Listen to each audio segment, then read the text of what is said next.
तो क्वेश्चन है हमारा क्वेश्चन नंबर 10, निम्नलिखित में से प्रत्येक का गुणनखंड कीजिए। पहला क्या है 27 y का क्यूब प्लस 125 z का क्यूब। दूसरा क्वेश्चन है 64।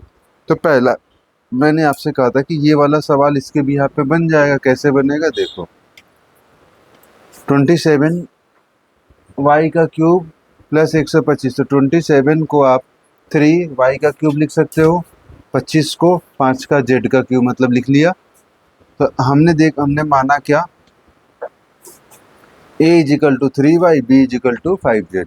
तो a cube plus B cube equal to formula क्या होता है, a plus B bracket a square minus A B plus B square. ठीक है, फॉर्मूला होता है ब्रैकेट क्लोज। अब हम इसमें आपको क्या करना है, वैल्यू पुट कर देनी है। ए की जगह कितना है 3y प्लस 5z, फिर 3y का स्क्वायर माइनस 3y और फिर 5z, फिर प्लस 5z का होल स्क्वायर। फिर से लिख लेते हैं 3y प्लस 5z, तो ब्रैकेट 3 3 जा 9 y स्क्वायर माइनस 3 बचे 15 yz प्लस 5 पंजे 25 z स्क्वायर। इसका दूसरा सवाल 64m cube minus 343 n cube. तो 64 किसका क्यूब होता है, ये होता है 4m का होल क्यूब माइनस ये कितने होता है 7 का। ठीक है, तो फिर उसी की तरीके से यहाँ मैं मान लेता हूँ, माना x equal to 4m, y equal to 7n। ठीक है, 7n। तो फॉर्मूला क्या बनेगा हमारा, x cube minus y cube, formula क्या दिया हुआ है x minus y X square plus X Y plus Y square. देखो इसमें माइनस का है तो पहले माइनस लिख लिया, अंदर प्लस। इसमें पहले ऊपर वाले में क्या था, प्लस है तो बाहर प्लस अंदर माइनस, याद रखने की टेक्निक्स। ठीक है, तो x की जगह पे रख दो 4m माइनस 7n, 4m का whole square plus 4m 7n plus 7n का होल स्क्वायर ब्रैकेट क्लोज। दोबारा लिख लेते हैं 4m माइनस 7n, 4 चौका 16 m स्क्वायर प्लस अचौक 28 m n plus 49 n square. ठीक है, कंप्लीट। तो क्वेश्चन नंबर 11 के लिए जो हमारा कंसेप्ट है वो मैं आपको बता रहा हूँ।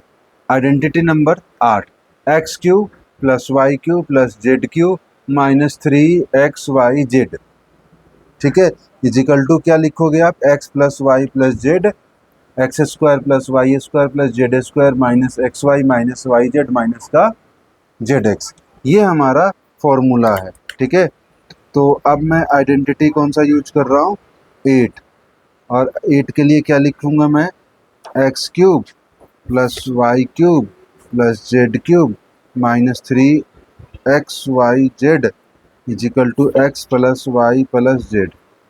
ठीक है, फिर यहाँ पे क्या हो जाएगा, X square plus Y square plus Z square minus X Y minus Y Z minus Z X. ठीक है जी, ये क्वेश्चन में आप देखो, ये क्वेश्चन में दिया रहेगा, आपको ये लिख के उसमें वैल्यू पुट करनी है। एक सवाल इसी के मिसाल के तौर पे दिया हुआ है, तो सवाल को समझिए। देखो 8x cube plus Y cube plus 27 minus का 18।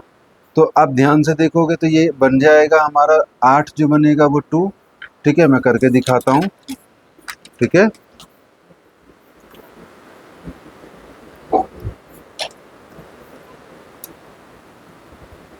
Eight X cube plus Y cube plus 27 Z cube minus 18 X Y Z.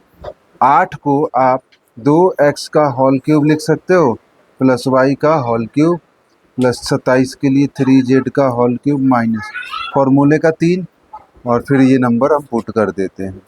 ठीक है, देखो 3 3 दूनी 6 6 3 18 पूरे हो गए। अब जब ये हमें मिल गया तो अब हमें क्या करना है, हमें तो बराबर वाले में रख के पुट कर देना है। यानी आपको इसके बराबर क्या आ जाएगा, यहाँ पे जगह कम है तो यहीं से शुरू कर देता हूँ। बराबर फॉर्मूला क्या था हमारा, x प्लस वाई, तो ये वाला ना मैं यहाँ से शुरू करता हूँ। ठीक है, क्लियर है। तो हमारा फॉर्मूला क्या था, x प्लस वाई, तो x की जगह 2x plus Y plus Z, Z की जगह 3 है, फिर 2x का होल स्क्वायर प्लस वाई का whole square plus Z 3z का whole square minus X Y होता है ना, तो 2x वाई फिर माइनस वाई और फिर 3z और फिर माइनस क्या आ जाएगा जेड एक्स 2x 3z। तो एक लाइन और लिखेंगे हम, क्या लिखेंगे, 2x plus Y plus 3z, 2 दूनी का 4 X square plus Y square plus 3 3 का 9 Z square minus 2xy minus 3yz minus 3 दूनी 6xz आंसर। ठीक है जी।